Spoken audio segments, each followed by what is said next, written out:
PT reading শূন্যস্থান একটা সমস্যা। কম বেশি এই সমস্যায় অনেকেই আছেন যারা পিটি প্রিপারেশন নিচ্ছেন। আপনি দেশে আছেন, আপনি দেশের বাইরে আছেন, আপনি একজন ছাত্র, আপনি একজন ব্যবসায়ী, আপনি একজন প্রফেশনাল কর্পোরেট এক্সিকিউটিভ, অথবা আপনি একজন প্রবাসী, যেই হয়ে থাকেন না কেন, পিটি আমাদের যখনই করা দরকার পড়ে, পিটি রিডিংয়ের ক্ষেত্রে আমি যে সমস্যাটা দেখি সেটা হচ্ছে শূন্যস্থান করতে যে সমস্যা হয়। যদি মোটামুটি কমন টপিক পড়ে তাহলে পারা যায়, না হলে পারা যায় না। এই ধরনের সমস্যা অনেকে ফেস করছেন, অনেকে আমাকে কমেন্টে জানাচ্ছেন, অনেকে আমাকে হোয়াটসঅ্যাপে জানাচ্ছেন, মেইলে জানাচ্ছেন। তো চেষ্টা করলাম আজকের এই লেসনে আপনাদেরকে হেল্প করার জন্য। Before that, welcome to my channel PT Bangladesh. আপনি যদি আমার চ্যানেলে সাবস্ক্রাইব হয়ে থাকেন, you are the boss, otherwise please subscribe, it's my whole hearted request to you. আপনি যদি পিটি সাবস্ক্রিপশন কেনা নিয়ে ঝামেলায় থাকেন, you can contact with me. আমি আপনার পিটির পেমেন্ট করে দিব, সাবস্ক্রিপশনের পেমেন্ট। অনেকের কার্ড না থাকার কারণে পেমেন্ট করতে পারছেন না, ঝামেলা হচ্ছে, it's okay, I will be there for you. আপনি যদি পিটি মক টেস্ট দিয়ে নিজেকে যাচাই করতে চান, you can contact with me. আমার সাথে কন্ট্যাক্ট ডিটেলস বা ভিডিও কমেন্টে পিন করা অবস্থায় পেয়ে যাবেন। আর আপনি যদি 24/7 আমার সাথে কানেক্টেড থেকে পিটি প্রিপারেশন নিতে চান, you can like my Facebook page and join my Facebook group. সেগুলো লিঙ্ক ভিডিও ডেসক্রিপশনে দেওয়া আছে। আর এই ভিডিও ডেসক্রিপশনের প্রথমেই আপনাদেরকে একটা লিঙ্ক দেওয়া আছে, সেখানে গেলে আপনারা পিটি ফ্রি প্র্যাকটিস করতে পারবেন। ওই লিঙ্কে চলে যান, অ্যাকাউন্ট করেন, ফ্রি প্র্যাকটিস করেন। তো চলে আসে আজকের আমাদের মূল আলোচনা, সেটা হচ্ছে শূন্যস্থান। দেখুন, পিটি রিডিংয়ের ক্ষেত্রে দুই ধরনের শূন্যস্থান আছে। একটা হচ্ছে পিটি রিডিং অ্যান্ড রাইটিংয়ের জন্য, তো সেটাতে যেটা হয়, প্রত্যেকটা শূন্যস্থানের জন্য আলাদা আলাদা 4টা আনসার চয়েস দেওয়া থাকে। আর শুধুমাত্র পিটি রিডিংয়ের জন্য যেটা, সেটার জন্য ওভারঅল আনসার চয়েস দেওয়া থাকে, কোনোটার জন্য ফিক্সড করা থাকে না আলাদা করে। তো এই যে শূন্যস্থান, এই শূন্যস্থান করতে গেলে সবার আগে আপনার যেটা দরকার হবে সেটা হচ্ছে lexical resource, word meaning, vocabulary, whatever you say, আপনি যেটাই বলেন। ট্রাস্ট মি, আপনি যদি ওয়ার্ডের অর্থ না বুঝেন, প্যাসেজ পড়ে প্যাসেজের অর্থ না বুঝেন, আপনি কখনোই এটা ভালোভাবে সলভ করতে পারবেন না। আমি সস্তা ভিউয়ের জন্য অথবা হচ্ছে আপনার কি বলে সস্তা পাবলিসিটির জন্য আপনাদেরকে কোনো মিথ্যা আশ্বাস দিতে চাচ্ছি না। আই ডোন্ট ডু অ্যাকচুয়ালি, আমি এগুলো করি না। আমি যেটা বলি বা আমি যতটুকু বলি চেষ্টা করি আমার ক্ষুদ্র জ্ঞানে অথেন্টিক নলেজ দেওয়ার জন্য। আপনাকে অবশ্যই রেগুলার রিডিং পড়ায় অভ্যস্ত হতে হবে। আপনাকে প্রতিদিন হচ্ছে রিডিং পড়ে পড়ে আপনার লেক্সিক্যাল রিসোর্স এবং হচ্ছে রিডিংয়ের যে অভ্যাস, হ্যাবিট, এইটা আপনার ভিতরে গ্রো করতে হবে। Otherwise there will be no solution for you. Sorry, এখানে আমাকে দুঃখিত হওয়া ছাড়া আর কোনো কিছু বলার সুযোগ নেই। কেন? পিটি রিডিংয়ের ক্ষেত্রে আপনার সবচেয়ে বড় সমস্যা যেটা, সেটা হচ্ছে সময়। এখানে যে আমাদেরকে 35 মিনিট টাইম দেওয়া হচ্ছে, 35-36 মিনিট টাইম দেওয়া হয়, এটা পিটি রিডিংয়ের যে কোয়েশ্চেন তার তুলনায় খুবই কম।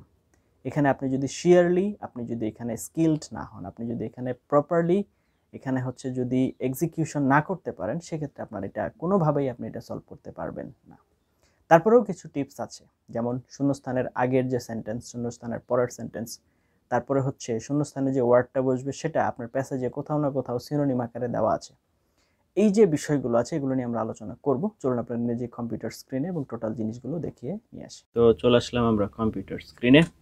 আজকে আমরা একটা শূন্যস্থান করব আর কি, আমরা সবাই মিলে করব, যেটা পিটিতে আপনার রিডিং এবং রাইটিংয়ের জন্য যেটা একসাথে, সেটা হচ্ছে আপনার আনসার চয়েস থাকে, প্রত্যেকটার জন্য আলাদা আলাদা করে 4টা করে আনসার চয়েস থাকবে। আমরা সেটা হচ্ছে আজকে করার চেষ্টা করব। So let's try.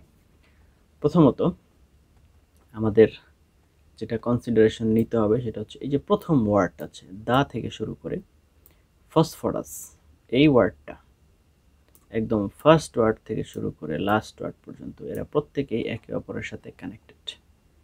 তো আমরা যখন এটা স্ক্রিনিং করা শুরু করব, when we will start screening, তখন আমরা হচ্ছে এটা পড়ে যাব, পড়ে এটার অর্থটা বোঝার চেষ্টা করতে হবে এবং সম্পূর্ণ সেন্টেন্স পড়ব ফুল স্টপ পর্যন্ত। অর্ধেক পরে যেন আমরা ডিসিশন না নিই। The increasing darkness in the Northern hemisphere this time of year indicates to the plant. এই যে নর্দার্ন হেমিস্ফিয়ারে এইখানে যে আপনার হচ্ছে ডার্কনেসটা বাড়ে, এটা দ্বারা বোঝায় যে কি আসছে, আপনার ফল অথবা অটাম আসছে। সো ইট স্টার্টস রিকুপিং ম্যাটেরিয়ালস, মানে হচ্ছে ফেরত নিয়ে আসা শুরু করে, ফ্রম দ্য, কোথা থেকে, লিভস, কারণ আমরা জানি যে পাতা ঝরে যায়, leaves before the drop off, মানে এই যে ঝরে পড়ে, গাছের কোন অংশটা ঝরে পড়ে সেটা আমরা, আমাদের যেহেতু লিভস প্লুরাল, তো সেক্ষেত্রে লিফ না লিভস হবে আর কি। আছে evergreens protect their needle like foliage from freezing the blanks coatings. হ্যাঁ, আপনার হচ্ছে গাছের যে রসালো যে ইয়েটা আছে সেটা হচ্ছে ওয়্যাক্সি, এই ওয়্যাক্সি যে প্রলেপটা আছে, কোটিংসটা, ন্যাচারাল অ্যান্টিফ্রিজেস, এটার মধ্যে আছে, এই জন্য এটা ফ্রিজিং করাকে অফ করে রাখে। বাট ব্রড লিফ প্লান্টস, যেগুলোর পাতা বড়, লাইক সুগার ম্যাপলস, তারপর হচ্ছে beeches and sumacs, have no such protections, এই ধরনের প্রোটেকশনস কিন্তু নাই। As a result they shed, তবে কি দে শেড দেয়ার লিভস, এগুলোকে ঢেকে রাখে। বাট বিফোর দে ডু, আপনার হচ্ছে করার আগে, the plants first try to salvage important nutrients such as nitrogen and phosphorus, তার মানে পাতা থেকে ফেরত নিয়ে আসে। এখন এটা যখন আপনি সলভ করতে যাবেন, সবচেয়ে ইম্পর্টেন্ট যেটা, সেটা হচ্ছে আপনার এটার অর্থ বোঝা কি বলছে এখানে, সেটা আপনার জন্য সবচাইতে বেশি ইম্পর্টেন্ট।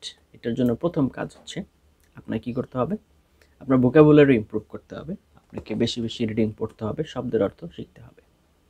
তারপর হচ্ছে আপনি যখন একটা শূন্যস্থান, তখন শূন্যস্থানের আগের সেন্টেন্স এবং শূন্যস্থানের পরের যে সেন্টেন্সটা আছে এটা সম্পূর্ণটা পড়ে তারপরে আনসার দেবেন। এটা হচ্ছে সেকেন্ড। এরপরে হচ্ছে আপনি যদি ধরেন কোনো কারণবশত এটা পারলেন না, তাহলে দ্বিতীয়টা চলে যান। দ্বিতীয়টা যদি না পারেন, আপনি তৃতীয়টা চলে যান। তৃতীয়টা না পারলে চতুর্থটা চলে যান। যখন এই দুইটা সলভ হয়ে যাবে, তখন আপনি আবার উল্টা দিকে আসেন, তখন দেখবেন আপনি এখানে একটা আইডিয়া করতে পারছেন। এ ধরনের একটা ব্যাপার কিন্তু এখানে আসবে। তো এই জন্য আমাদেরকে মনে করেন যে রেগুলার এই কাজটা করতে হবে বা এইভাবে করতে হবে। ঠিক আছে, তাহলে এই সিস্টেম ওয়াইজ আমাদেরকে এটা করার চেষ্টা করতে হবে। তো দিস ইজ দ্য প্ল্যানস। এবং যেহেতু এখানে কোনো নেগেটিভ মার্কিং নেই, আমরা অবশ্যই সবগুলোর আনসার দিব, এটা যেন কোনোভাবেই মিস না হয়ে যায়। এবং আপনার এখানে যে আনসারটা, সেটার সিনোনিম, মানে এখানে শূন্যস্থানে যে আনসারটা আছে এটার সিনোনিম আপনি প্যাসেজে কোথাও না কোথাও পাবেন। যেমন লিভসের সিনোনিম আছে, ওয়্যাক্সি এর সিনোনিম আছে, তারপরে শেড এটার সিনোনিম আছে, স্যালভেজ এটার সিনোনিম আছে, সবগুলোর সিনোনিমই কিন্তু এখানে আছে। তো এই জিনিসগুলো আমাদের একটু মেনটেন করে এটা বসানোর চেষ্টা করতে হবে, তাহলে দেখা যাবে আমরা আপনার হচ্ছে শূন্যস্থান আরও ভালো পারছি, আশা করা যায়। ততক্ষণ আপনারা দেখলেন, জিনিসগুলোর সাথে পরিচিত হলেন, বুঝলেন, আপনাদেরকে নিয়ে একটা শূন্যস্থান সলভ করলাম। তো এখানে অর্থ বোঝাটা খুবই গুরুত্বপূর্ণ হয়ে আসছে, আপনারা দেখতেই পাচ্ছেন। তো আপনি যদি পিটি রিডিংয়ে ভালো করতে চান, অবশ্যই অবশ্যই এবং অবশ্যই আপনাকে অবশ্যই কী করতে হবে, বেশি বেশি রিডিং পড়তে হবে, বেশি বেশি অর্থ বোঝার চেষ্টা করতে হবে, বেশি বেশি আপনার হচ্ছে ভোকাবুলারি ইমপ্রুভ করার চেষ্টা করতে হবে। আদারওয়াইজ কিন্তু আমি আসলে আপনাকে কোথাও নিতে পারবো না। তো যে কোনো ফ্রি ওয়েবসাইট আছে, যেমন অ্যাপ ইউনি আছে, আলফা পিটি আছে, ল্যাঙ্গুয়েজ একাডেমি আছে, গুরুলি আছে, যেখানে আপনার ভালো লাগে চলে যান। চলে যেয়ে আপনি হচ্ছে প্র্যাকটিস করেন, এখানে অনেক ফ্রি কোয়েশ্চেন টাইপ দেওয়া আছে। আপনি ফুল মক টেস্ট দিতে চাইলে আপনার সাবস্ক্রিপশন কিনতে হয়, কিন্তু আদারওয়াইজ আপনি যদি পার্ট বাই পার্ট প্র্যাকটিস করতে চান, একটা করে কোয়েশ্চেন টাইপ ধরে প্র্যাকটিস করতে চান, সেক্ষেত্রে আর কোনো সমস্যা হবে না, আপনি প্র্যাকটিস করতে পারেন। তো প্র্যাকটিস করেন, রেগুলার প্র্যাকটিস করেন, রেগুলার রিডিং পড়েন। দিন শেষে রিডিংয়ের শূন্যস্থান ইমপ্রুভ করতে গেলে আপনার দৈনন্দিন রিডিং পড়তে হবে, এটার কোনো বিকল্প নাই। রুলস একটাই, you would like to improve in here, that you must read every day, এটার কোনো বিকল্প নাই। যাই হোক, তোমাদের সাথে ছিলেন, তার জন্য অনেক এবং অনেক ধন্যবাদ। আশা করি লেসনটি আপনার সামান্যতম হলেও উপকার মনে হয়েছে। যদি হয়ে থাকে তাহলে অবশ্যই ফ্রেন্ডস অ্যান্ড ফ্যামিলির সাথে শেয়ার করতে ভুলবেন না। Thank you for watching until now. Let's meet in some other video. Till then have a nice time. আসসালামু আলাইকুম ওয়া রাহমাতুল্লাহি ওয়া বারাকাতুহু।